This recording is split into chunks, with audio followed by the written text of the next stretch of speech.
अभिनंदन करता हूं। कोरोना संकट के दौरान पूरे देश और दुनिया में भारत की ओर से जिस प्रकार से एक मार्गदर्शन आदरणीय प्रधानमंत्री जी ने पूरे देश को दिया और आज जिस रूप में कोरोना संकट के साथ ही आदरणीय प्रधानमंत्री जी ने जो एक मंत्र जानवी और जहानवी का पूरे देश को दिया और इसके बाद देश के अंदर कामगार और श्रमिकों के लिए जिन योजनाओं को आगे बढ़ाने का अपना मार्गदर्शन दिया था, उसी क्रम में आज Uttar Pradesh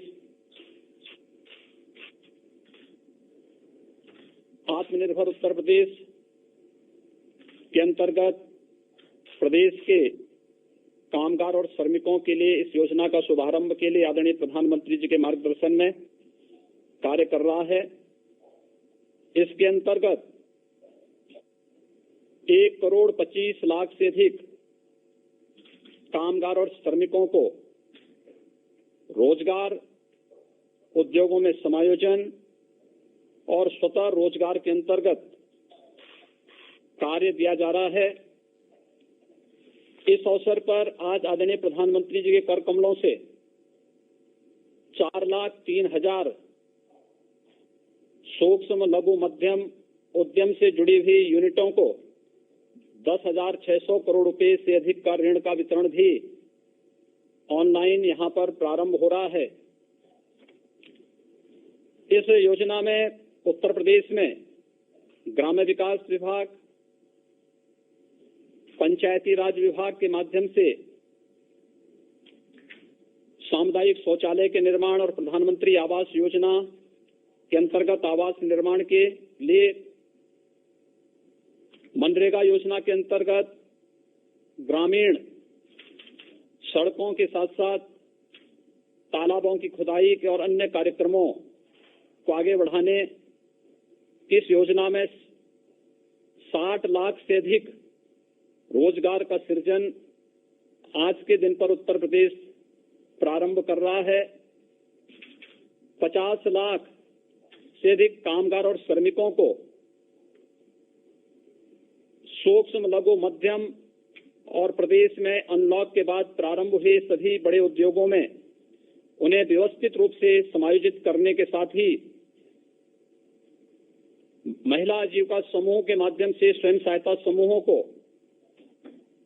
farmers producers group के अंतर्गत 5 लाख से अधिक कामगार और श्रमिकों के सफलतापूर्वक नियोजन, केंद्र और राज्य सरकार के द्वारा संचालित विभिन्न प्रकार की जो राजमार्ग की परियोजनाएं हैं, एक्सप्रेसवेज हैं, प्रधानमंत्री ग्रामीण सड़क योजना है, प्रधानमंत्री कृषि सिंचाई योजना के अंतर्गत संचालित सिंचाई की परियोजनाएं हैं, वृक्षारोपण के बृहद कार्यक्रम के साथ ही ग्राम्य विकास और नगर विकास के अंतर्गत संचालित विभिन्न कार्य योजनाओं में, विभिन्न परियोजनाओं में 10 लाख से अधिक श्रमिकों और कामगारों को नियोजन करने और आत्मनिर्भर भारत के अंतर्गत 2,68,000 एमएसएमई इकाइयों को 6,565 करोड़ रुपए का ऋण, 1,35,000 नई इकाइयों को 4,034 करोड़ रुपए का ऋण वितरण करने के साथ ही उत्तर प्रदेश के परंपरागत कारीगरी विश्वकर्मा श्रम सम्मान के अंतर्गत 5,000 से अधिक कारीगरों को टूल किट का वितरण भी आज इस कार्यक्रम में आदरणीय प्रधानमंत्री जी के कर कमलों से यहां पर इस योजना का शुभारंभ किया जा रहा है। पूरा देश कृतज्ञ है आदरणीय प्रधानमंत्री जी के द्वारा वैश्विक महामारी के दौरान जो समयबद्ध ढंग से फैसला लिया गया और उसके उपरांत अकेले उत्तर प्रदेश में 35,92,000 से अधिक प्रवासी कामगार और श्रमिकों की सकुशल वापसी का कार्यक्रम जिस व्यवस्थित तरीके से श्रमिक एक्सप्रेस के माध्यम से संपन्न हुआ, इसके साथ ही आदरणीय प्रधानमंत्री जी ने शुरू से ही इस बारे में फोकस किया था कि इन सभी श्रमिकों का अगर स्किल मैपिंग भी समयबद्ध ढंग से हो जाए तो मुझे बताते हुए प्रसन्नता है कि प्रदेश में जितने भी कामगार और श्रमिक आए थे, इनमें से 18 वर्ष से कम के बच्चों को छोड़ दें तो शेष 30,47,000 कामगार और श्रमिकों का कुशलतापूर्वक स्किल मैपिंग करने का कार्य संपन्न हुआ, जिनमें 24,75,000 कृषि कार्य से जुड़े हुए, कंस्ट्रक्शन के कार्य से जुड़े हुए और रियल एस्टेट से जुड़े हुए कामगार और श्रमिक थे। 92,000 से अधिक विभिन्न उद्योगों में कार्य करने वाले श्रमिक निकले। 62,800 से ऊपर टेलर मास्टर, टेलरिंग का कार्य करने वाले हमारे पास इस प्रकार के स्किल मैन पावर आई। 45,000 से अधिक ड्राइवर, 10,700 से अधिक हस्तकला और 3,61,000 से अधिक plumber, salesman, security guard, courier और अन्य क्षेत्र से जुड़े हुए कामगार निकले। प्रदेश में आने वाले इन सभी कामगार और श्रमिकों में से ग्रामीण क्षेत्र में 26,12,000 और शहरी क्षेत्र में 1,63,000 कामगारों ने अब तक अपना क्वारंटीन पीरियड पूरा कर दिया है। होम क्वारंटीन में भी 4,71,000 कामगार और श्रमिक अभी है, जिसमें इंस्टीट्यूशनल क्वारंटीन में 51 और अभी कोरोना से पीड़ित लगभग 1,000 एक्टिव केस अकेले प्रवासी कामगार और श्रमिकों का है। मनरेगा में आज के दिन उत्तर प्रदेश में 62 लाख से अधिक कामगार और श्रमिक अकेले काम कर रहा है और इसमें ज्यादातर कामगार और श्रमिकों को कृषि, मनरेगा, स्वच्छ भारत मिशन के अंतर्गत ग्रामीण क्षेत्र में सामुदायिक शौचालय के निर्माण, प्रधानमंत्री आवास योजना, प्रधानमंत्री ग्रामीण सड़क योजना, एक्सप्रेसवेज, हाईवेज, इन सभी के साथ साथ कैंपा फंड के माध्यम से वृक्षारोपण के एक बृहद कार्यक्रम को प्रदेश ने लिया है। इन सभी कार्यक्रमों में इन्हें समाहित करने की कार्रवाई प्रदेश के अंदर प्रारंभ हुई है और अब तक सफलतापूर्वक 15 लाख से अधिक कामगार और श्रमिक जो प्रवासी के रूप में प्रदेश में आए थे, इन्हें इन योजनाओं के साथ काम दिया ही गया। साथ साथ महिला स्वयंसेवी समूह में राज्य ग्रामीण आजीविका मिशन के अंतर्गत 4,22,000 जो कामगार और श्रमिक वापस आए थे, इनमें से 1,69,000 को आजीविका मिशन के अंतर्गत इन्हें सफलतापूर्वक समायोजित किया गया है। इसके साथ ही प्रदेश में अनलॉक के बाद 7,80,000 सूक्ष्म, लघु, मध्यम उद्यम से जुड़े हुए उद्योगों को पुनः प्रारंभ करने में हमें सफलता प्राप्त हुई है और इन योजनाओं के अंतर्गत विभिन्न प्रकार के कार्यक्रमों को आगे बढ़ाते हुए आत्मनिर्भर भारत के अंतर्गत पहले चरण में 57,000 एमएसएमई इकाइयों को 2,002 करोड़ रुपए का ऋण वितरण ये पहले ही किया जा चुका है और सफलतापूर्वक उन सभी इकाइयों के द्वारा अपना कार्य का संचालन भी आज के दिन पर प्रारंभ किया जा रहा है। आज आदरणीय प्रधानमंत्री जी के कर कमलों से 5,000 से अधिक कामगारों को टूल किट का भी वितरण हो रहा है।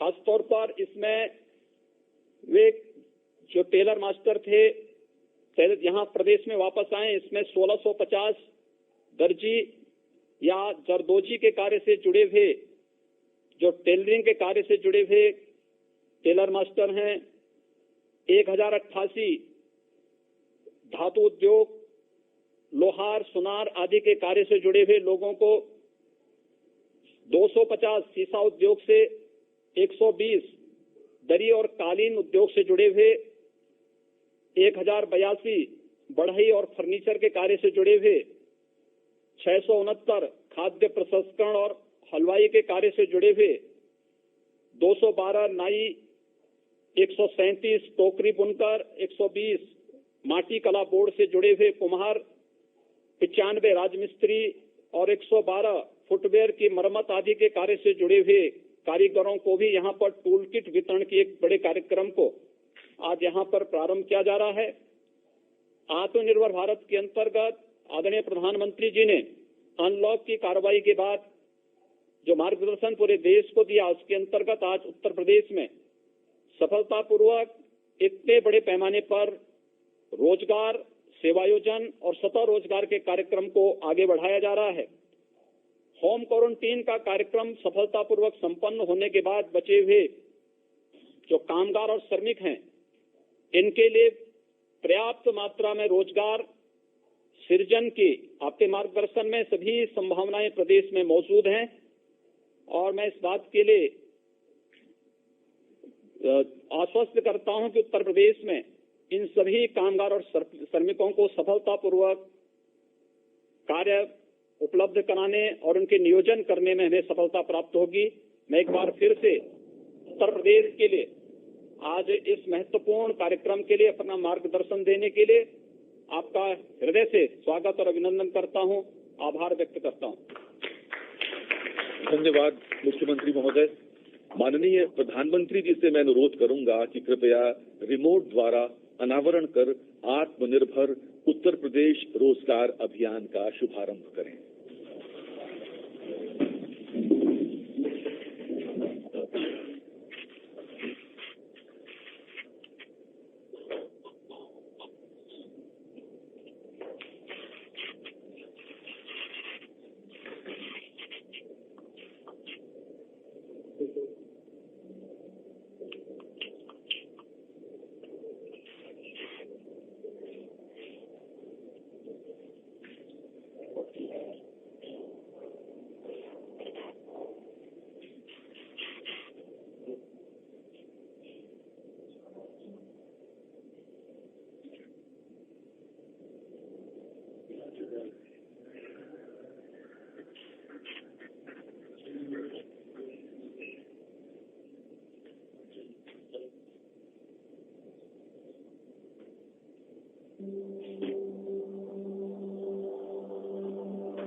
वैश्विक महामारी कोरोना के विरुद्ध माननीय प्रधानमंत्री श्री नरेंद्र मोदी जी के नेतृत्व में पूरा देश एकजुट होकर लड़ाई लड़ रहा है।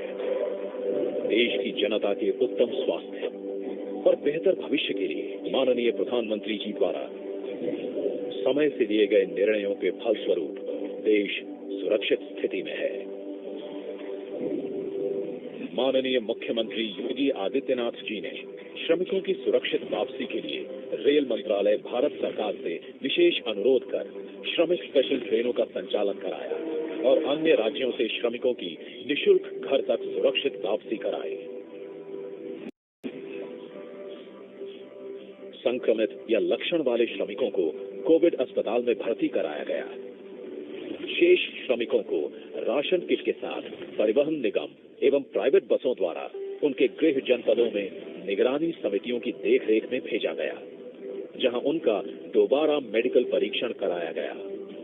क्वारंटीन सेंटर में श्रमिकों एवं कामगारों की स्किल मैपिंग कर डेटाबेस तैयार किया गया। छूटे हुए श्रमिकों की स्किल मैपिंग कराई जा रही है। जिन श्रमिकों के पास होम क्वारंटीन की व्यवस्था नहीं थी, उन्हें क्वारंटीन सेंटरों में रखा गया, जहां खाने पीने और चिकित्सा की समुचित व्यवस्था की गई। राष्ट्रीय खाद्य सुरक्षा अधिनियम एवं प्रधानमंत्री गरीब कल्याण अन्न योजना के अंतर्गत खाद्यान्न वितरित किया गया। जिन श्रमिकों के पास अन्य राज्यों के राशन कार्ड थे या जिनके पास राशन कार्ड नहीं थे, उन्हें भी 2 बार निःशुल्क खाद्यान्न दिया गया। पूरे प्रदेश में कम्युनिटी किचन के माध्यम से भी फूड पैकेट्स वितरित किए गए।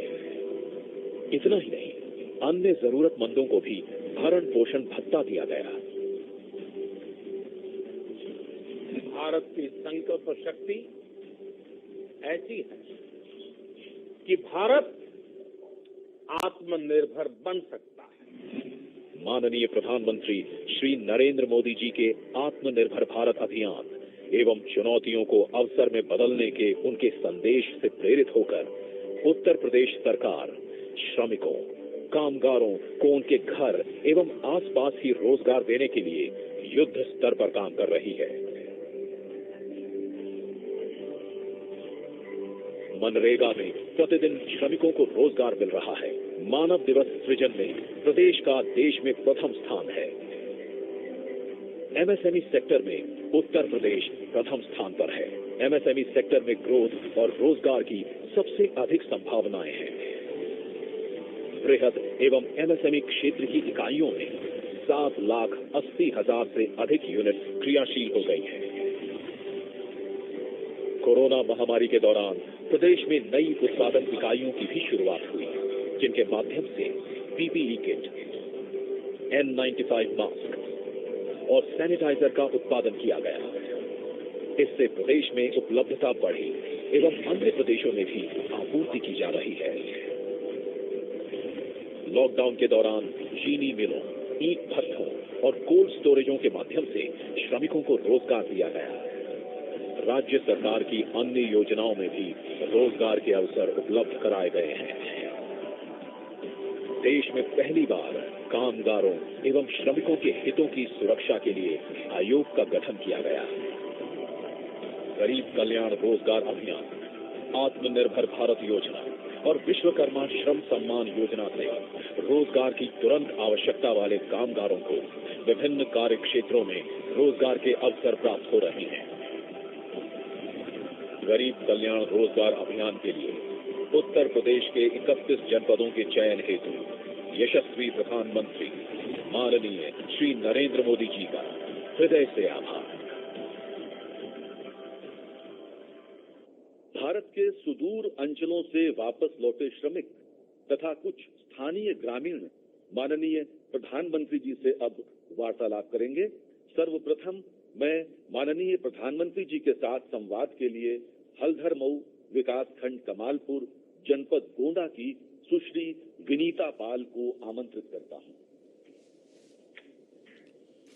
विनीता जी नमस्ते। श्री माननीय प्रधानमंत्री, श्री माननीय मुख्यमंत्री, आपको विनीता पाल नमस्कार करती है हल्धर मऊ ब्लॉक जिला गोंडा से। विनीता जी नमस्कार। जरा अपने बारे में बताइए, अपने काम के विषय में जानना चाहूंगा मैं। नर्सरी का काम करती हूँ सर। सागवान लगाए हैं, कैक्टस लगाए हैं, सहजन लगाए हैं, बेल लगाए हैं, नीम लगाए हैं और सारे से काम और मैं करती हूँ। यानी अपना खुद का है कि कोई संस्था के साथ जुड़ी है कि क्या, कैसे करती है? जी सर मेरा ही है, 10 सखी मिलके बनाए हैं। अच्छा अच्छा, आपने वो यानी समूह बनाया हुआ है? जी। अच्छा अच्छा। रंगल महिला स्वयं सहायता समूह 10 महिलाओं को मैंने इकट्ठा करके संगठन बना के मैंने एक काम चला दिया है नर्सरी। कब से शुरू किया वनिता जी? 2019 फरवरी से सर। और आपके यहाँ 10 बहनें हैं। ये आइडिया कहाँ से आया आपको? जी हल्धर मऊ ब्लॉक से श्री राम प्रकाश मौर्य ने मुझे सूचना दिया तो मैंने नर्सरी डाला। अच्छा, लेकिन ऐसे ही पता चल गया कि ये काम करना है कि ये काम की कुछ ट्रेनिंग हुई, कुछ में कुछ करना पड़ा होगा ना आपको? जी सर हम सब लोग बहुत गरीब थे सर। जो हमारे ये हल्धर मऊ ब्लॉक है, मैं सर जाती रहती थी, देखती रहती थी, तो सर मैं सर से बात किए कि सर मुझे कोई काम बताओ, मैं काम करे और आगे बढ़ जाए। तो सर ने मुझे बताया कि तुम काम करो, हम तुम्हें काम देंगे, आप आगे बढ़ जाओगी। तो मैंने एक काम से किया, नर्सरी का काम किया। तो ये 10 बहनें कितना कमाई करते हैं? आप इस नर्सरी शुरू किए हैं तो? जी हमें महीने में 50,000 बचत हो जाती है, साल में साल में 6 लाख बचत हो जाती है। 6 लाख रुपया एक साल में? जी, और जो एक वाहन है उसको मैं महीने में 3,000 दे देती हूँ सर। जो खर्चा लगता है उसको मैं और खर्चा पानी निकाल के एक वाहन को 3,000 रुपया मैं दे देती हूँ। अच्छा, देखिए आपको तो कमाई भी हो रही है और आप पर्यावरण की रक्षा भी कर रही है। सीडीओ साहब ने मुझे और मदद किया है। नहीं, इसके लिए आपकी कोई ट्रेनिंग प्रशिक्षण भी हुआ होगा कोई? जी कहीं ट्रेनिंग हुआ होगा आपका? जी जी, ट्रेनिंग हुई है। अच्छा, और बहनों का भी ट्रेनिंग हुआ? जी जी सर, सबकी हुई है। चलिए, आप और आपके समूह की बहनें जो काम कर रही हैं, बहुत ही प्रशंसनीय काम कर रही हैं। और आपने एक प्रकार से अपने गांव में इन 10 परिवारों को आत्मनिर्भर बनाने का जो बीड़ा उठाया है और 6 लाख रुपए जितनी आमदनी करती हैं आप, मैं आपको बहुत बधाई देता हूं और आप बहुत प्रगति करें, मेरी आपको शुभकामनाएं हैं। धन्यवाद विनीता जी। श्री माननीय प्रधानमंत्री, श्री माननीय मुख्यमंत्री को विनीता साहब धन्यवाद देती है। मैं अपने नर्सरी से एक पौधे भी देना चाहती हूँ, फिर मैं फूल भी देना साथ में चाहती हूँ। बहुत अच्छा, आपका धन्यवाद। धन्यवाद विनीता जी। अब प्रधानमंत्री जी के साथ संवाद के लिए हम जनपद बहराइच चलेंगे, जहां प्रधानमंत्री आवास योजना के लाभार्थी श्री तिलक राम जी उनसे संवाद करेंगे। तिलक राम जी नमस्ते। अपना परिचय, अपने काम के विषय में थोड़ा बताइए तिलक राम जी। हम खेती करता हूँ साहब, और जैसे और पिपरमिंट लगाया था उसको काट लिया हूँ साहब, और अब धान लगाने वाले हैं। परिवार में कितने सदस्य हैं? माता जी है, पिताजी है, एक भाई है और मेरी बीवी है, 3 बच्चे हैं साहब। अच्छा, तो काम क्या करते हैं? काम यही खेती बाड़ी का करता हूँ साहब। अच्छा, और नरेगा फरेगा में काम करता हूँ साहब। ये पीछे बहुत बढ़िया मकान बन रहा है आपका, तो बड़ा तगड़ा, क्या बात है? आपने कहा है साहब, प्रधानमंत्री जी आपने दिया है। अच्छा, आपको सरकार का लाभ मिला है? इसी में बनवा रहा हूँ साहब। तो नीचे वाला बन गया, अभी ऊपर बना रहे हैं? हाँ, नीचे वाला साहब बन गया, स्लैब पर रही साहब। अच्छा। हाँ, तो ये प्रधानमंत्री आवास योजना का आपको लाभ मिला? हाँ, प्रधानमंत्री आवास योजना का मुझे लाभ मिला। तो पहले कहाँ रहते थे? पहले कहीं नहीं जाते थे, घर पे ही रहते थे साहब। यानी ऐसे ही झोपड़ी में? झोपड़ी पहले बहुत दिक्कत थी साहब, ना एक घर था, छपरा था, बारिश में बहुत दिक्कत होती थी और गर्मी में भी दिक्कत होती थी, लेकिन आपने दिया, बहुत अच्छा। अब है परिवार हमारा खुशी से रहेगा। तो अभी तो घर वालों को पक्का मकान मिल गया, तो घर वालों की अपेक्षा भी बढ़ गई होगी?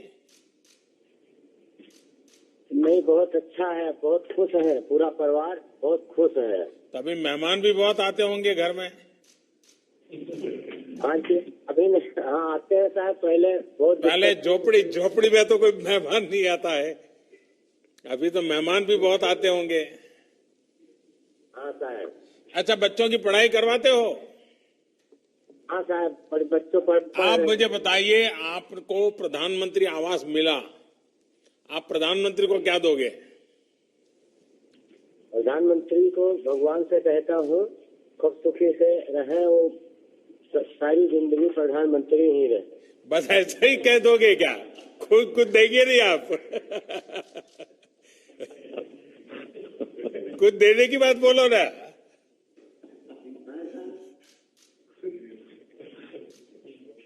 अच्छा, मैं मांगता हूं, देंगे आप?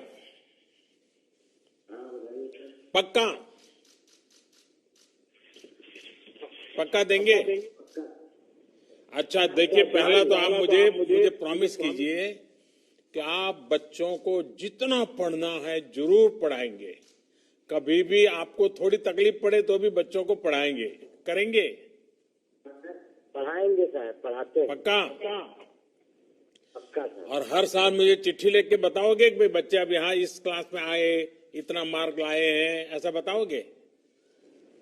बताएंगे सर। तो ये वादा पूरा करना है आपको।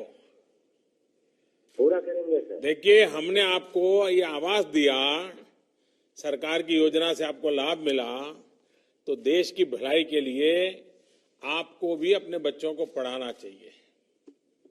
पढ़ाएंगे सर, पढ़ रहे हैं। चलिए, मेरी आपको बहुत शुभकामना है और आपकी माता जी के यहाँ से दर्शन हो रहे हैं, मैं उनको प्रणाम करता हूँ। माँ के आशीर्वाद मिले ताकि हम सब अच्छा काम करें। चलिए, बहुत बहुत धन्यवाद भैया।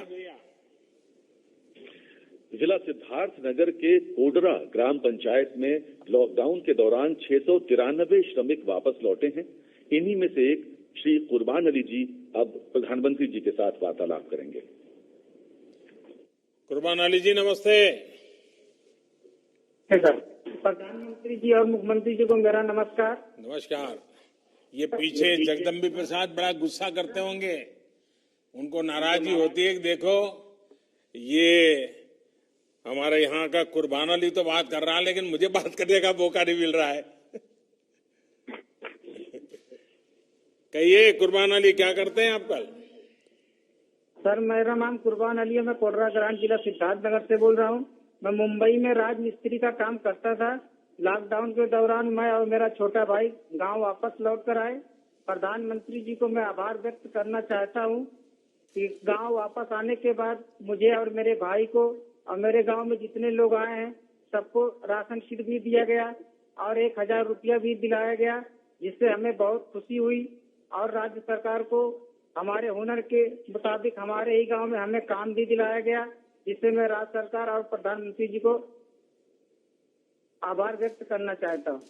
तो कुर्बान अली जी, इस बार तो ये कोरोना के कारण आप मुंबई छोड़ करके घर आ गए, तो रमजान का महीना भी तो घर में सबके साथ मनाया होगा? नहीं सर, 15 मई में हम लोग मुंबई में थे। अच्छा अच्छा। लॉकडाउन में मुंबई से 12 मई को मैं अपने गांव वापस प्राइवेट बस से गांव वापस आ गया। अच्छा, तो अभी गांव में क्या करते हैं? आप वापस आए हैं तो? सर, गांव वापस आने से पहले मेरा मेडिकल जांच हुआ और 21 दिन होम क्वारंटीन में भी रखा गया।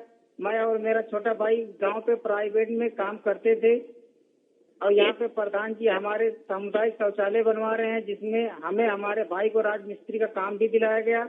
और आगे बोले प्रधान जी की राज्य सरकार द्वारा जैसे और काम भी मिलेगा, जैसे प्राइमरी की मरम्मत और गांव में घर घर शौचालय भी बनाए जाएंगे। हमें वहाँ पे राजमिस्त्री का काम भी दिलाया गया। राजमिस्त्री की हमारी ट्रेनिंग भी शुरू हो गई है, जिनका सर्टिफिकेट हमें दिलाया गया है। अच्छा अच्छा, यानी अब आप एक बड़े सर्टिफाइड राजमिस्त्री बनकर के काम के लिए जाएंगे आगे? जी सर। तो आप जब वहां थे और बीमारी की खबरें आई तो माँ बाप और सब रिश्तेदार सब बड़े चिंता में पड़ गए होंगे? सर, लॉकडाउन के समय हम भी घबरा गए थे, लेकिन आपने ट्रेन भी चलाई और घर वाले थोड़ा खुशी भी हो गए कि ये रमजान का दिन भी था और ईद भी करीब थी, इसलिए घर वाले बोले 12 मई को प्राइवेट गाड़ी से हम लोग घर चले आए, अपने परिवार के साथ ईद भी यहाँ पे मनाई। चलिए, तो सब माँ बाप भाई बहन सब खुश हो गए आप आ गए तो? सब यहाँ पे सभी खुशी है। लेकिन अभी तबीयत संभालते हो कि नहीं संभालते हो? बड़े बहादुर बन करके ऐसे ही घूम रहे हो? नहीं सर, यहाँ पे आके बहुत खुश हूँ। यहाँ पे रोजगार भी हमको दिलाया गया, यहाँ पे भी हम काम भी कर रहे हैं। हाँ। चलिए, मेरी आपको बहुत शुभकामना है और आप अपना परिवार स्वस्थ रहे कुर्बान अली जी। और कौन है? अब मैं अहमदाबाद से वापस लौटे, गोरखपुर को वापस लौटे श्री नागेंद्र सिंह जी को आमंत्रित करता हूं। इन्होंने गोरखपुर लौटकर मुद्रा ऋण के माध्यम से डेयरी का काम प्रारंभ किया है। मतलब कि आप योगी जी के गांव के हैं और मेरे गांव में रहते थे? नमस्कार।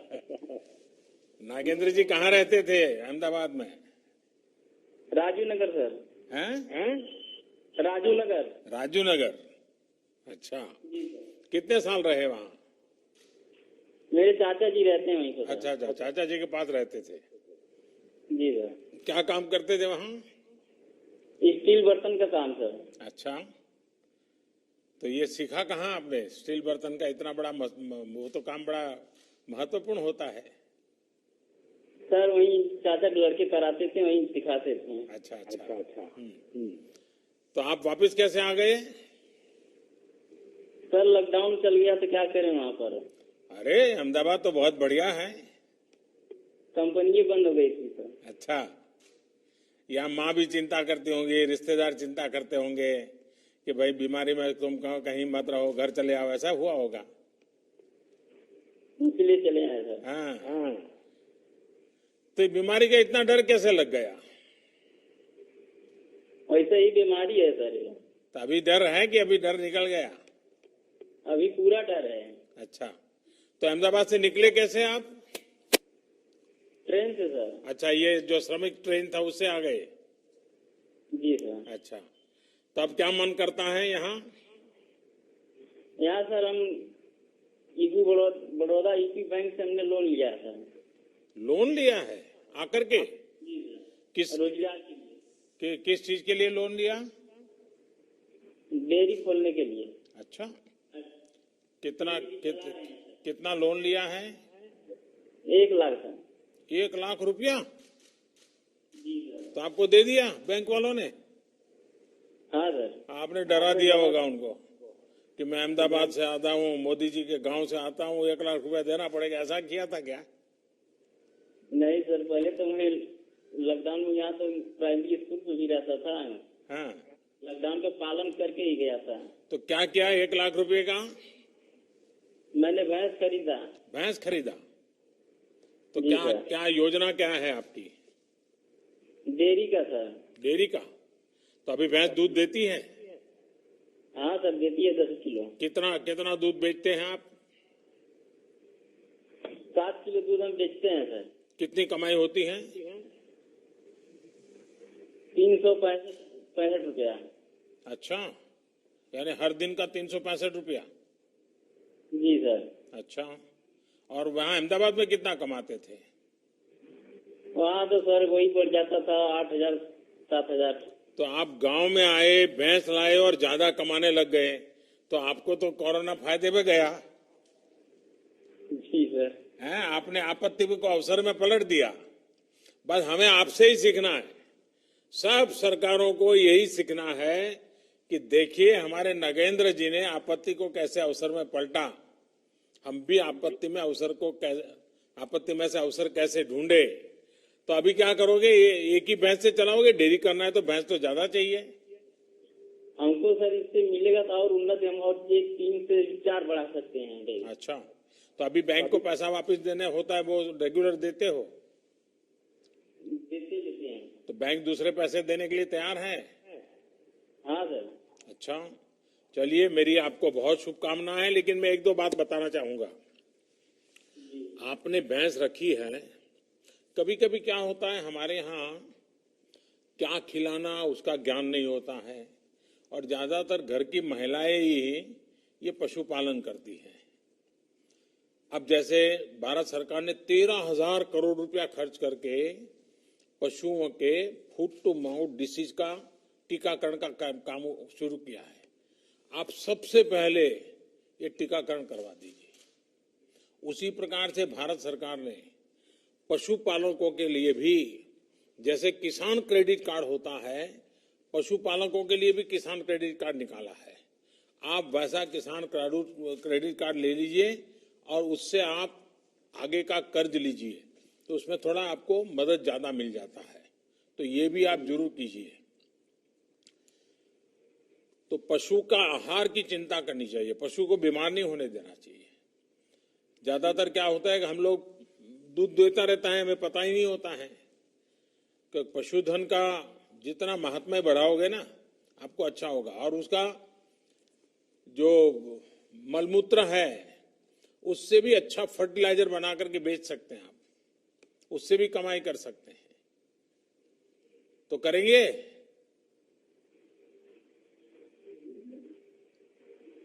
सब कुछ सुनाई दिया कि नहीं सुनाई दिया? दिया है सर। अच्छा, वो करेंगे। चलिए, मेरी आपको बहुत शुभकामनाएं हैं, लेकिन तबीयत संभालना भैया इस हालत में। आइए, और कौन है? जालौन जिले के दीपू जी को संवाद के लिए आमंत्रित करता हूं। नमस्कार जी। नमस्कार। हाँ दीपू जी, बताइए।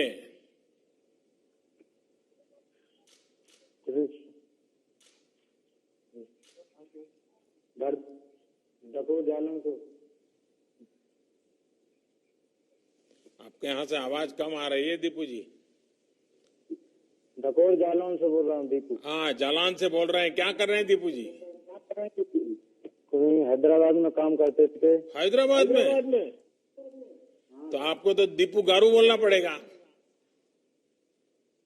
हैदराबाद में काम करते थे। तो आपको दीपू गारू बोलना पड़ेगा मुझे। लॉकडाउन की वजह से आ गया घर पे। नहीं दीपू जी, पहले मेरे एक सवाल का तो जवाब दीजिए। आप हैदराबाद में थे, आंध्र में थे, तो आपको तो अब दीपू गारू कहते होंगे लोग।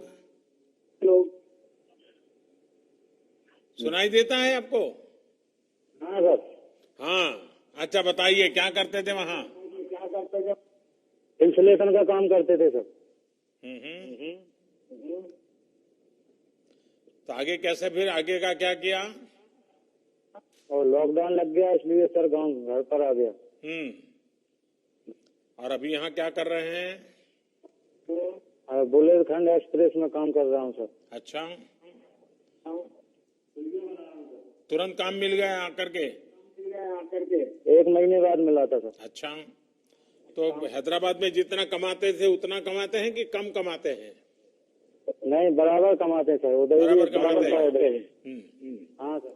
अच्छा, और ये सारे नियमों का पालन करते हैं? हाँ साहब, करते हैं।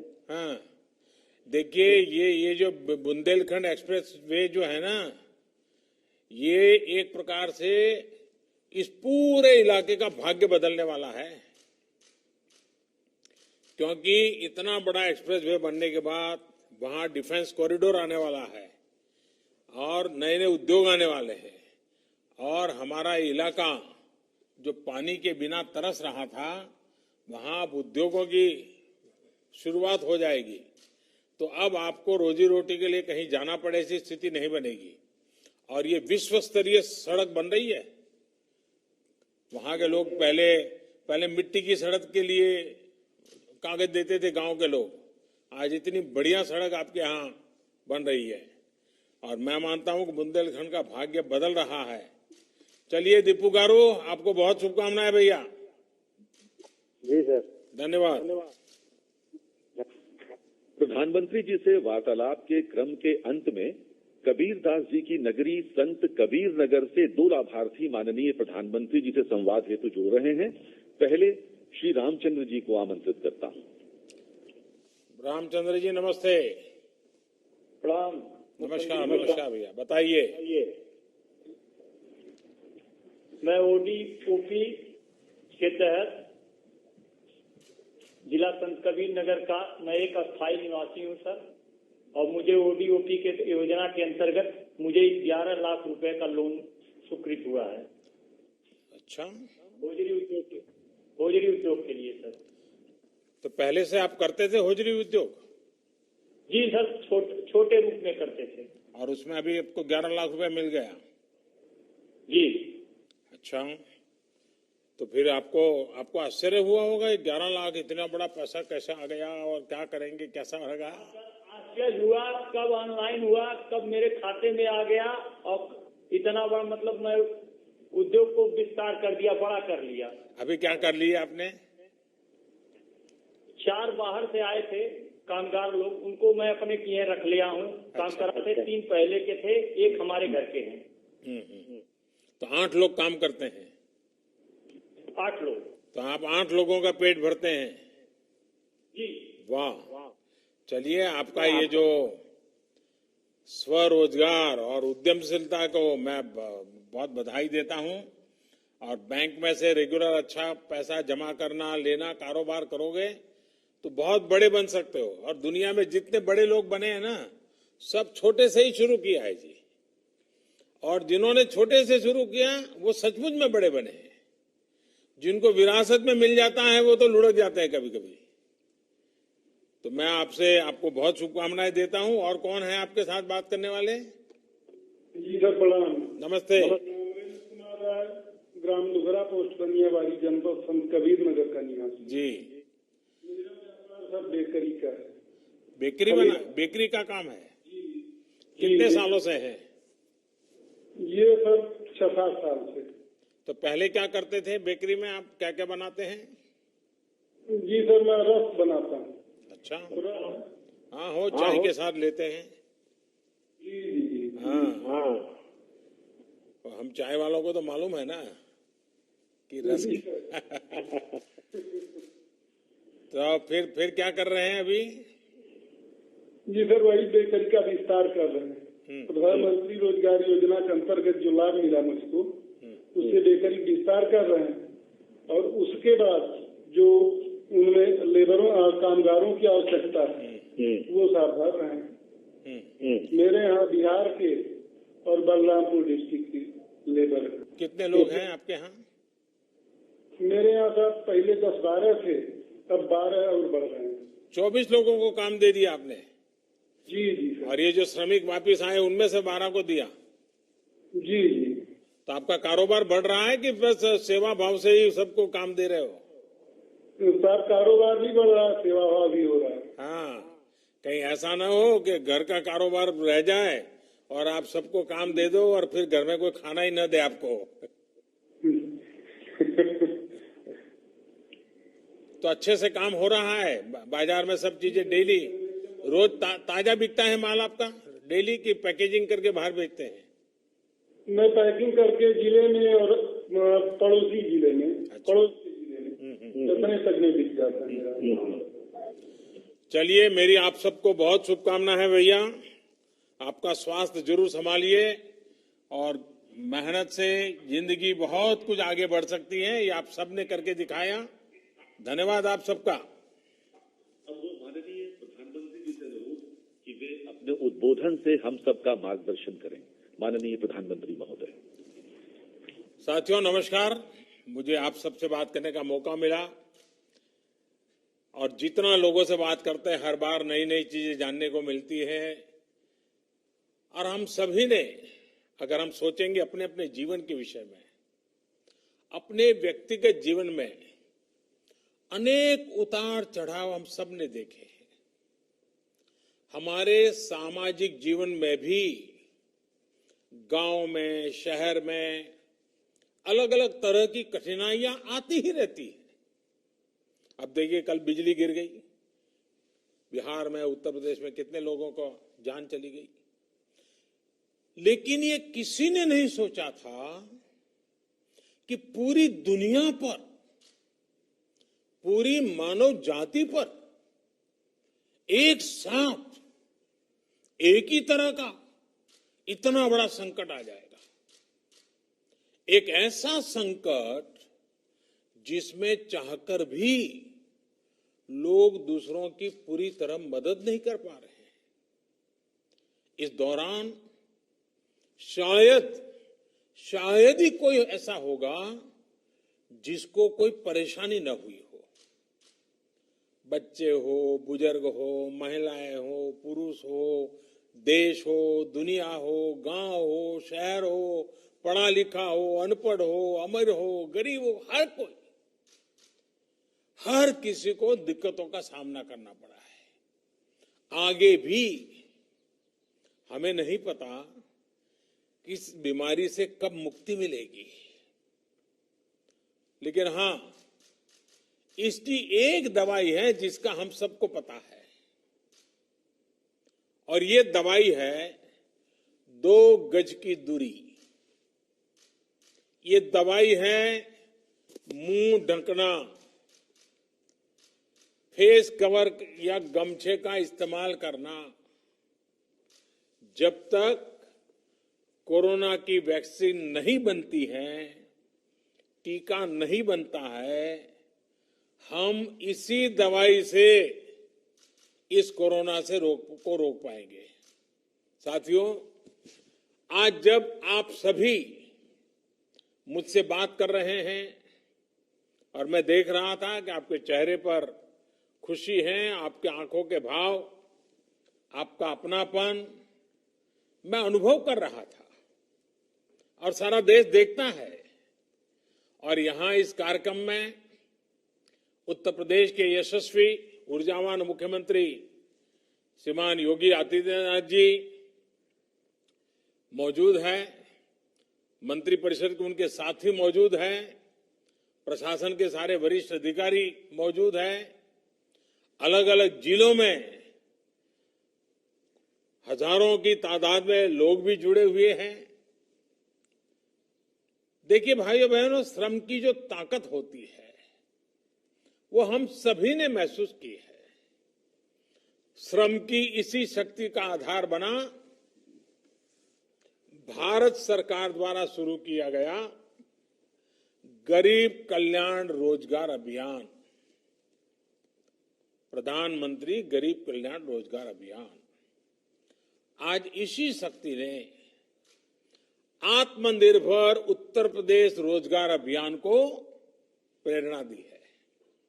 यानी केंद्र सरकार की योजना को योगी जी की सरकार ने क्वालिटेटिव गुणात्मक और क्वांटिटेटिव संख्यात्मक दोनों ही तरीके से विस्तार दे दिया है। यूपी सरकार ने न सिर्फ इसमें अनेक नई योजनाएं जोड़ी हैं, लाभार्थियों की संख्या बढ़ाई है, बल्कि इसे आत्मनिर्भर भारत के लक्ष्य के साथ भी पूरी तरह जोड़ दिया है, क्लब कर दिया है। और आपने सुना होगा, मैं हमेशा कहता हूं डबल इंजन। मैं जिस डबल इंजन की बात हमेशा करता हूं, ये प्रयास आत्मनिर्भर उत्तर प्रदेश रोजगार अभियान इसका बहुत उत्तम उदाहरण है। और मुझे पूरा विश्वास है कि योगी जी के नेतृत्व में जिस तरह आपदा को अवसर में बदला गया है, जिस तरह योगी जी और उनकी पूरी टीम जी जान से जुटे हैं, देश के अन्य राज्यों को भी इस योजना से बहुत कुछ सीखने को मिलेगा। हर कोई इससे प्रेरणा पाएंगे। मुझे उम्मीद है कि अन्य राज्य भी अपने यहां ऐसी योजनाएं लेकर आएंगे। और मैं तो यूपी का सांसद हूं। जब उत्तर प्रदेश में इस प्रकार से अच्छे काम होते हैं तो मुझे जरा ज्यादा ही आनंद होता है, क्योंकि वहां के लोगों की मेरी भी जिम्मेवारी है। साथियों, संकट के समय जो साहस दिखाता है, सूझबूझ दिखाता है, सफलता उसी को मिलती है। आज जब दुनिया में कोरोना का इतना बड़ा संकट है, तब उत्तर प्रदेश ने जो साहस दिखाया, जो सूझबूझ दिखाई, जो सफलता पाई, जिस तरह कोरोना से मोर्चा लिया, जिस तरह स्थितियों को संभाला, मैं सच कहता हूं अभूतपूर्व है, प्रशंसनीय है। इसके लिए मैं उत्तर प्रदेश के 24 करोड़ नागरिकों की सराहना करता हूं। इन उत्तर प्रदेश के सभी मेरे भाइयों बहनों को मैं आज विशेष रूप से नमन करता हूं। आपने जो काम किया है वो पूरी दुनिया के लिए एक मिसाल है। उत्तर प्रदेश के आंकड़ों में दुनिया के बड़े बड़े एक्सपर्ट्स को चकित कर देने की अद्भुत क्षमता है। चाहे यूपी के डॉक्टर हो, पैरामेडिकल स्टाफ हो, सफाई कर्मचारी हो, पुलिस कर्मी हो, आशा आंगनवाड़ी कार्यकर्ता हो, बैंक और पोस्ट ऑफिस के साथी हो, परिवहन विभाग के साथी हो, श्रमिक साथी हो,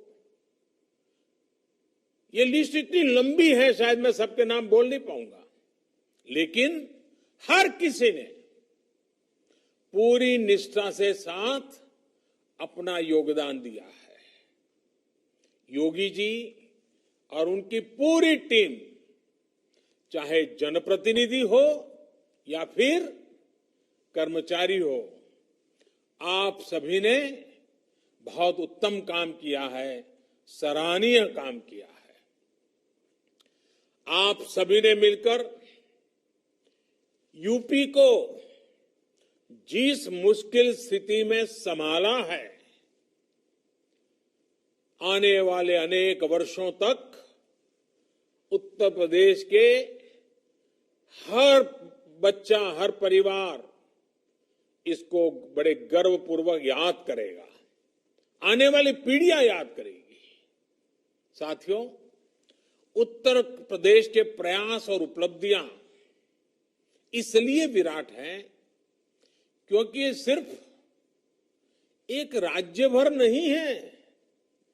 अगर 24 करोड़ की जनता की बात करें तो ये हमारा उत्तर प्रदेश दुनिया के कई देशों से बड़ा राज्य है। इस उपलब्धि को यूपी के लोग खुद महसूस कर रहे हैं, लेकिन इसको हम तब ज्यादा अच्छे तरह समझ पाते हैं और इन आंकड़ों जब जानेंगे तो हम हैरान हो जाएंगे। जरा तुलना करने से पता चलता है कि आज उत्तर प्रदेश ने कितनी बड़ी सिद्धि प्राप्त की है। मैं उदाहरण के तौर पे आपको बताता हूं। हम यूरोप के 4 बड़े देशों को देखें। मैं यूरोप के 4 देशों का उल्लेख करता हूं। इंग्लैंड, जो 250 साल हमारे पर राज करके गया, फ्रांस, इटली, स्पेन। मैं इतने ही राज्यों की बात करता हूं। ये देश 200-250 साल तक दुनिया में सुपर पावर हुआ करते थे। आज भी दुनिया में इनका दबदबा है। आज अगर इन चारों देशों की कुल जनसंख्या को अगर हम जोड़ दें, इन 4 देशों की कुल संख्या को जोड़ दें, तो वो भी जैसे उत्तर प्रदेश के 24 करोड़ हैं, इन 4 देशों की जनसंख्या भी 24 करोड़ होती है। हमारे तो अकेले यूपी की ही जनसंख्या 24 करोड़ है। यानी कि जितने लोग इंग्लैंड, फ्रांस, इटली और स्पेन, इन 4 देशों में रहते हैं, उतने ही लोग हमारे उत्तर प्रदेश में रहते हैं। लेकिन कोरोना में इन 4 देशों में मिलाकर उनकी जनसंख्या उत्तर प्रदेश जितनी है, इन 4 देशों में मिलाकर के 1,30,000 लोगों की मौत हो चुकी है। 1,30,000। जबकि उतनी ही जनसंख्या वाला हमारा उत्तर प्रदेश 600 लोगों की जान गई है। कहां 1,30,000 लोगों की मृत्यु और कहां 600 लोगों की मृत्यु। ये बात सही है कि मृत्यु मृत्यु होती है, एक हो या अनेक हो। एक भी व्यक्ति की मृत्यु दुखद है, लेकिन हमें यह भी मानना पड़ेगा कि इन 4 देशों ने मिलकर अपने यहां जितने प्रयास किए, फिर भी उनके यहां यूपी से कई गुना ज्यादा लोगों की जाने गई। और ये देश विकसित है, उनके पास संसाधन भी है, और कोई वहां की सरकारों को चिंता नहीं होगी ऐसा तो नहीं है। लेकिन फिर भी अपने नागरिकों को बचाने में उन्हें वो सफलता नहीं मिली जो सफलता आपको उत्तर प्रदेश को हासिल की है। हर उत्तर प्रदेशवासी को गर्व होगा, हर भारतवासी को गर्व होगा। साथियों, इस दौरान आप में से ज्यादातर लोगों ने टीवी पर लगातार देखा होगा, अमेरिका के रिपोर्ट तो लगातार आते थे। अमेरिका के पास क्या नहीं है? सब कुछ है। वो एक चुटकी में जो चाहिए वो इकट्ठा कर सकता है। अमेरिका के पास साधन, संसाधन, आधुनिक टेक्नोलॉजी, किसी चीज की कमी नहीं है। लेकिन फिर भी आज अमेरिका कोरोना से बेहद बुरी तरह प्रभावित हुआ। आप ये भी याद रखिए कि अमेरिका की जनसंख्या करीब 33 करोड़ है, यूपी की जनसंख्या 24 करोड़ है। लेकिन अमेरिका में अब तक 1,25,000 लोगों की मौत हो चुकी है, जबकि हमारे उत्तर प्रदेश में 600 लोगों की मृत्यु हुई है। अगर योगी जी ने और उत्तर प्रदेश के उनके सभी साथियों ने, उत्तर प्रदेश की सरकार ने सही से तैयारी नहीं की होती, अगर यूपी में भी अमेरिका की तरह ही तबाही मची होती, तो आज उत्तर प्रदेश में 600 नहीं 85,000 लोगों की जान जा सकती थी। अगर हम किसी और देश से तुलना करें तो उस हिसाब से देखें तो 85,000 लोग की जान जाती। लेकिन जो मेहनत यूपी की सरकार ने की है, हम कह सकते हैं कि एक प्रकार से अब तक कम से कम 85,000 लोगों का जीवन बचाने में वो कामयाब हुई है। आज अगर हम अपने नागरिकों का जीवन बचा पा रहे हैं तो ये भी अपने आप में एक संतोष का विषय है और देश का आत्मविश्वास भी उसके कारण बढ़ता है। लेकिन मैं एक पुरानी घटना को जरूर आज उल्लेख करना चाहूंगा। एक वो भी दिन था जब प्रयागराज, तब के इलाहाबाद के सांसद, देश के प्रधानमंत्री थे और कुंभ के मेले में भगदड़ मची थी, सैकड़ों हजारों लोग मारे गए थे। तब उस समय जो लोग सरकार में थे, उन्होंने सारा जोर मरने वालों की संख्या छिपाने में ही लगा दिया था। अब आज उत्तर प्रदेश के लोगों का जीवन बच रहा है, सुरक्षित हो रहा है, तो यूपी के सांसद के नाते, देश के नागरिक के नाते, भारत के प्रधानमंत्री के नाते, जैसे आप सबको तसल्ली मिलती है, मुझे भी तसल्ली मिलती है। और साथियों, इसमें भी हमें एक और बात हमेशा याद रखनी है। ये सब उस स्थिति में हुआ जब देश भर से करीब 30-35 लाख से जितने श्रमिक, हमारे कामगार साथी यूपी में पिछले कुछ हफ्तों में अपने गांव लौटे थे। सैकड़ों श्रमिक स्पेशल ट्रेनों को चलवाकर यूपी सरकार ने मुश्किल में फंसे अपने लोगों को वापस बुला लिया था।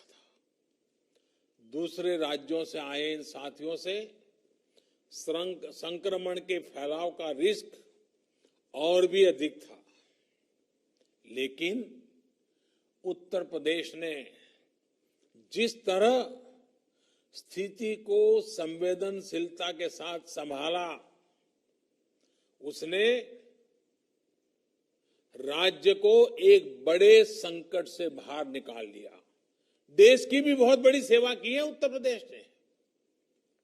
साथियों, यूपी में 2017 से पहले जो भी सरकारें थी, जो भी व्यवस्थाएं थी, जिस प्रकार से शासन चल रहा था, जिस तरह की सरकारें चला करती थी, उस हालात में हम इन नतीजों की कल्पना भी नहीं कर सकते।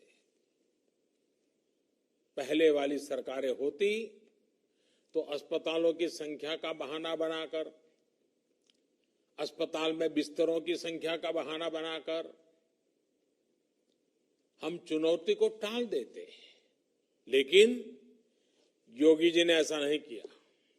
योगी जी ने, उनकी सरकार ने हालत की गंभीरता को समझा। उन्होंने समझा कि इतने बड़े देशों की क्या हालत हो रही है, बड़े बड़े समृद्ध देशों की बर्बादी हो रही है, तो उन्होंने बुरा अंदाज लगा लिया और वे देखते हुए उन्होंने और उनकी सरकार ने युद्ध स्तर पर काम किया।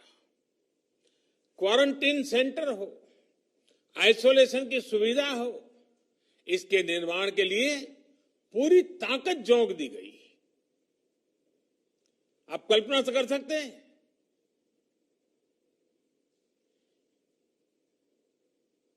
उनके पिताजी का स्वर्गवास हुआ हो, पिताजी के अंत्येष्टि में जाने के बजाय ये उत्तर प्रदेश के लोगों के लिए जिंदगी खपाने वाले योगी जी इस कोरोना से बचाने के लिए आपके साथ जुटे रहे। मैं योगी जी को अभिनंदन करता हूं, उनका नमन करता हूं। उत्तर प्रदेश के लोगों के लिए इतनी संवेदनशीलता। भाइयों बहनों, जो श्रमिक बाहर से आ रहे थे, उनके लिए बहुत ही कम समय में लगभग 60,000 ग्रामीण निगरानी समितियों का गठन किया गया। यह अपने आप में बहुत बड़ी बात है। जन भागीदारी, जनता को जोड़ दिया। 60,000 निगरानी समितियां बना देना। इन समितियों ने गांवों में क्वारंटीन की व्यवस्था विकसित करने में बहुत बड़ी मदद की। मैं सभी निगरानी समितियों के लोगों का बधाई करता हूं, उनका अभिनंदन करता हूं। सिर्फ 2-2.5 महीने के भीतर ही यूपी में कोरोना के मरीजों के इलाज के लिए अस्पतालों में 1 लाख बिस्तर भी तैयार कर दिए गए। साथियों, लॉकडाउन के दौरान गरीबों को भोजन की दिक्कत न हो, इसके लिए जिस तरह उत्तर प्रदेश सरकार ने काम किया है वो अभूतपूर्व है। प्रधानमंत्री गरीब कल्याण अन्न योजना के तहत यूपी ने बहुत तेजी से गरीबों और गांव लौटे श्रमिक साथियों तक मुफ्त राशन पहुंचाया। यानी ये इंतजाम किया कि 15 करोड़ गरीबों को भोजन की दिक्कत न हो, कोई भूखा न सोए। ये संवेदनशीलता के साथ काम किया गया। इस दौरान यूपी में गरीबों को 42 लाख मैट्रिक टन खाद्यान्न बांटा गया, अनाज बांटा गया। जिनके पास राशन कार्ड नहीं था, उनके लिए भी यूपी सरकार ने सरकारी राशन की दुकान के दरवाजे खोल दिए। इतना ही नहीं, उत्तर प्रदेश के 3.25 करोड़ गरीब महिलाओं के जनधन खाते में लगभग 5,000 करोड़ रुपए सीधे ट्रांसफर किए गए। आजादी के बाद के इतिहास में संभवतः किसी सरकार ने इतने बड़े पैमाने पर गरीबों की मदद नहीं की है। साथियों, भारत को आत्मनिर्भरता के रास्ते पर तेज गति से ले जाने का अभियान या फिर गरीब कल्याण रोजगार अभियान हो, उत्तर प्रदेश यहां भी बहुत आगे चल रहा है। गरीब कल्याण रोजगार अभियान के तहत श्रमिकों को आय के साधन बढ़ाने के लिए गांवों में अनेक प्रकार के कार्य शुरू करवाए जा रहे हैं। गरीबों के लिए पक्के घर का निर्माण हो, सामूहिक शौचालय कम्युनिटी टॉयलेट का निर्माण हो, पंचायत भवनों का काम हो, कुएं, तालाब बनाना, सड़कें बनाना, इंटरनेट की लाइनें बिछाना, ऐसे 25 कामों की लिस्ट केंद्र सरकार ने बनाई है। आज इसको विस्तार देते हुए इसमें आत्मनिर्भर भारत अभियान को भी शामिल करते हुए उत्तर प्रदेश ने सीधे करीब करीब 1.25 करोड़ श्रमिक और कामगार साथियों को रोजगार देने का बीड़ा उठाया है, प्रयास किया है। इसमें से करीब 60 लाख लोग को गांव के विकास में जुड़ी योजनाओं में तो करीब 40 लाख लोगों को छोटे उद्योग यानी एमएसएमई में रोजगार दिया जा रहा है। इसके अलावा स्वरोजगार के लिए हजारों उद्यमियों को मुद्रा योजना के तहत करीब 10,000 करोड़ रुपए का ऋण आवंटित किया गया है। ऋण के साथ साथ आज हजारों हस्तशिल्पियों को आधुनिक मशीनें और उनके काम के लिए जो जरूरी ऐसी टूल किट भी दी गई है। इससे हस्तशिल्पियों का काम भी बढ़ेगा और उनको सुविधा भी मिलेगी। मैं सभी लाभार्थियों को, रोजगार पाने वाले को फिर से बहुत बहुत बधाई देता हूं। साथियों, उत्तर प्रदेश के सांसद होने के नाते मैं भी इस समय हर बार लगातार योगी जी के साथ संपर्क में रहता था। काशी के लिए बातें करता था, लेकिन पूरे उत्तर प्रदेश की बातें भी सुनता था। 1.25 करोड़ कामगारों की, कर्मचारियों की पहचान करना, 30 लाख से ज्यादा श्रमिकों के कौशल का, अनुभव का डेटा तैयार करना और उनके रोजगार की समुचित व्यवस्था करना, ये दिखाता है कि उत्तर प्रदेश सरकार और उसके सभी मुलाजिम, सभी बाबू कितनी तैयारी की है, कितनी सघन रूप से तैयारी की है, कितनी व्यापक रूप से तैयारी की है। यूपी की एक जनपद एक उत्पाद योजना तो पहले से ही स्थानीय उत्पादों को बढ़ावा दे रही है, उनको एक बड़ा बाजार दे रही है। अब आत्मनिर्भर भारत अभियान के तहत जब पूरे देश में ऐसे स्थानीय उत्पादों को बढ़ावा देने के लिए उद्योगों के क्लस्टर बनाए जा रहे हैं, तब उत्तर प्रदेश को बहुत अधिक लाभ होगा। इससे कपड़ों के, सिल्क के, लेदर के, पीतल के ऐसे जो अनेक औद्योगिक क्लस्टर है, उनको बल मिलेगा, नया बाजार मिलेगा। साथियों, आत्मनिर्भर भारत अभियान का बहुत बड़ा लाभ उत्तर प्रदेश के किसानों को होगा। किसानों के हित में, छोटे व्यापारियों के हित में दशकों से 3 बड़े सुधारों की मांग निरंतर हो रही थी। अब जो 3 कानून केंद्र सरकार लेकर आई है, उनसे किसानों को मंडी से बाहर भी अपनी उपज बेचने का अधिकार मिल गया है। यदि हमारा किसान जहां बेहतर दाम मिलेगा, वहीं पर किसान अपना सामान बेचेगा। दूसरा, अब किसान अगर चाहे तो अब बुआई के समय ही अपनी फसल का दाम तय कर सकता है।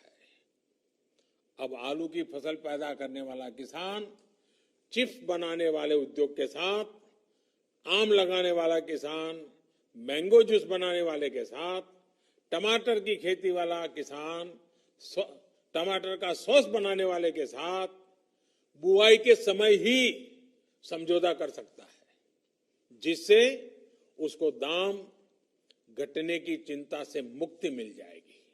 साथियों, इसके अलावा हमारे पशुपालकों के लिए अनेक नए कदम उठाए जा रहे हैं। 2 दिन पहले ही पशुपालकों और डेयरी सेक्टर के लिए 15,000 करोड़ रुपए का एक विशेष इंफ्रास्ट्रक्चर फंड बनाया गया है।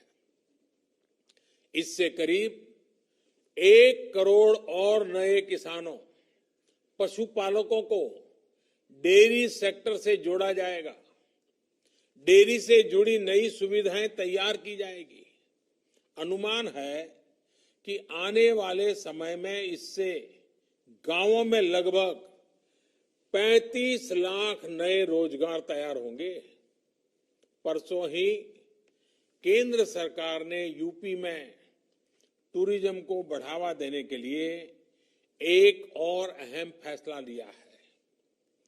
बौद्ध सर्किट के लिहाज से, और ये बहुत महत्वपूर्ण है, बौद्ध सर्किट के लिहाज से अत्यंत महत्वपूर्ण कुशीनगर, इस कुशीनगर एयरपोर्ट को इंटरनेशनल एयरपोर्ट घोषित किया गया है। इससे पूर्वांचल में हवाई कनेक्टिविटी और सशक्त होगी और देश विदेश में भगवान बुद्ध पर आस्था रखने वाले करोड़ों श्रद्धालु अब आसानी से उत्तर प्रदेश आ सकेंगे। इससे भी स्थानीय युवाओं के लिए रोजगार और स्वरोजगार के अनेक अवसर बनेंगे। और ये पर्यटन क्षेत्र की एक विशेषता आप भी जानते हैं, ये क्षेत्र कम से कम पूंजी में अधिक से अधिक लोगों को रोजगार देता है। साथियों, उत्तर प्रदेश हमेशा से भारत के प्रगति पथ का सबसे महत्वपूर्ण हिस्सा रहा है। गांव, गरीब और देश को सशक्त करने के जिस मिशन को लेकर के हम चले हैं, उसमें उत्तर प्रदेश का योगदान यहां बीजेपी की सरकार आने के बाद अब लगातार बढ़ रहा है। बीते 3-3.5 वर्षों में हर बड़ी योजना पर उत्तर प्रदेश ने तेज गति से काम किया है। सिर्फ 3 साल में यूपी में गरीबों के लिए 30 लाख से ज्यादा पक्के घर बनाए गए हैं। सिर्फ 3 साल की मेहनत से यूपी ने खुद को खुले में शौच से मुक्त घोषित किया है। सिर्फ 3 साल में पारदर्शी तरीके से यूपी ने 3 लाख नौजवानों को सरकारी नौकरी दी है। सिर्फ 3 साल के प्रयासों से यूपी में माता मृत्यु दर में 30% की गिरावट आई है। साथियों, बरसों से पूर्वांचल में एन्सेफेलाइटिस महामारी की तरह ये कहर बरपाती थी। अनेक नवजात शिशुओं की दुखद मृत्यु इस बीमारी से हो जाती थी। अब यूपी सरकार के प्रयासों से इस बीमारी के मरीजों की संख्या तो कम हुई है, मृत्यु दर में भी 90% तक की कमी आई है। इसके अलावा मेडिकल कॉलेज हो या फिर आयुष्मान भारत अभियान के तहत दूसरी सुविधाएं, इससे भी यूपी ने प्रशंसनीय काम किया है। बिजली, पानी, सड़क, ऐसी अनेक बुनियादी सुविधाओं में अभूतपूर्व सुधार हुआ है। नई सड़कों और एक्सप्रेसवे के निर्माण में यूपी आगे चल रहा है। और सबसे बड़ी बात यह है कि आज उत्तर प्रदेश में शांति है, कानून का राज कायम हो रहा है। यही कारण है कि उत्तर प्रदेश पर पूरी दुनिया के निवेशकों, इन्वेस्टर्स को अब उत्तर प्रदेश भाने लगा है, उनकी नजर है वहां। सरकार देशी और विदेशी निवेश को आकर्षित करने के लिए जो भी कदम उठा रही है, उसका बहुत बड़ा लाभ यूपी उठा रहा है। और देखिए, आज भी जब अन्य राज्य कोरोना से लड़ाई में जूझ रहे हैं, यूपी ने अपने विकास के लिए इतनी बड़ी योजना शुरू कर दी है। एक प्रकार से आपदा से बने हर अवसर को यूपी सरकार साकार कर रही है। एक बार फिर आप सभी को रोजगार के इन तमाम अवसरों के लिए बहुत बहुत बधाई। लेकिन मैं फिर से एक बार याद कराना चाहूंगा और मैं बार बार कहूंगा और आप भी बार बार सबको कहिए, याद रखिए, कभी कोरोना के खिलाफ हमारी लड़ाई बंद होने वाली नहीं है। हमें ये लड़ाई जारी रखनी है। लड़ाई अभी भी जारी है। काम पर निकलिए, लेकिन 2 गज की दूरी, चेहरे पर मास्क और लगातार साफ सफाई, ये बहुत जरूरी है।